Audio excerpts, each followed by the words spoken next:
ഹരേ കൃഷ്ണ. പ്രപഞ്ചത്തിലെ ഏറ്റവും വലുത് എന്താണ് എന്നതിനെക്കുറിച്ചുള്ള ഒരു കഥ കേട്ടാലോ? ഒരിക്കൽ വിഷ്ണു ഭഗവാനും നാരദരും തമ്മിൽ ഒരു സംഭാഷണം ഉണ്ടായി അത്രേ. അപ്പോൾ വിഷ്ണു ഭഗവാൻ ചോദിച്ചു, ഏറ്റവും വലിപ്പമുള്ള വസ്തു പ്രപഞ്ചത്തിൽ ഏതാണ് നാരദരെ എന്ന്.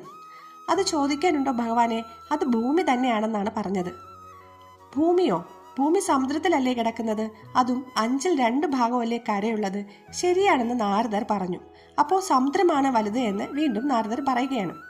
അപ്പോൾ വിഷ്ണു ഭഗവാൻ പറഞ്ഞു അത്രേ, അഗസ്ത്യൻ സമുദ്രത്തെ ഉള്ളം കൈയിലാക്കി ആചമിച്ചില്ലേ?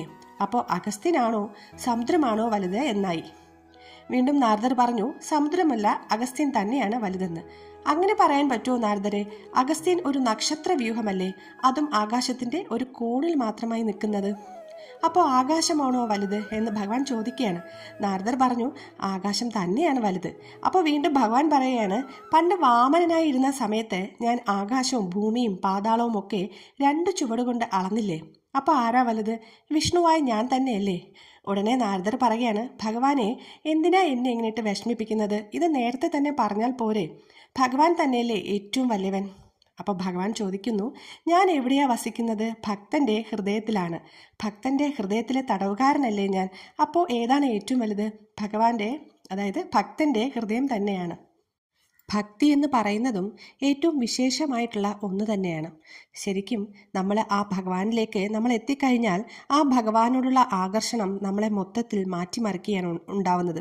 അങ്ങനെ നിങ്ങൾക്ക് തോന്നിയിട്ടില്ലേ? നമ്മുടെ ജീവിത രീതിയിൽ തന്നെ പല പല മാറ്റങ്ങളുണ്ടാവും. ഒരുപാട് നല്ല സുഹൃത്തുക്കൾ നമ്മുടെ അടുത്തേക്ക് വരും. വേണ്ടാത്ത ബന്ധങ്ങളൊക്കെ നമ്മുടെ ജീവിതത്തിൽ നിന്ന് ഭഗവാനായിട്ട് തന്നെ അകറ്റി കൊണ്ടുപോവുകയും ചെയ്യും. അങ്ങനെ നമ്മുടെ ജീവിതത്തിൽ ഉണ്ടാകുന്ന പല പല പുതിയ മാറ്റങ്ങളും നമുക്ക് മനസ്സിലാക്കാൻ സാധിക്കും. അങ്ങനെ അതാണ് കൃഷ്ണഭക്തി ഉണ്ടായാൽ ഉണ്ടാവുന്ന മാറ്റങ്ങൾ എന്ന് പറയുന്നത്. പിന്നെ ഭഗവാനിലേക്ക് കൂടുതൽ, അതായത് നമുക്ക് പെട്ടെന്ന് അടുക്കാനൊരു എളുപ്പ വഴി എന്താണെന്നറിയാമോ? ഭഗവാന്റെ തന്നെ ആരാണ്? രാധ. ആ രാധറാണിയിലൂടെ മാത്രമേ ഭഗവാനിലേക്ക് നമുക്ക് പെട്ടെന്ന് എത്താനും സാധിക്കുകയുള്ളൂ. അതുകൊണ്ട് എല്ലാവരും എല്ലാ ദിവസവും രാധാദേവിയുടെ ആ നാമങ്ങൾ ചൊല്ലുക, സഹസ്രനാമം ചൊല്ലുക.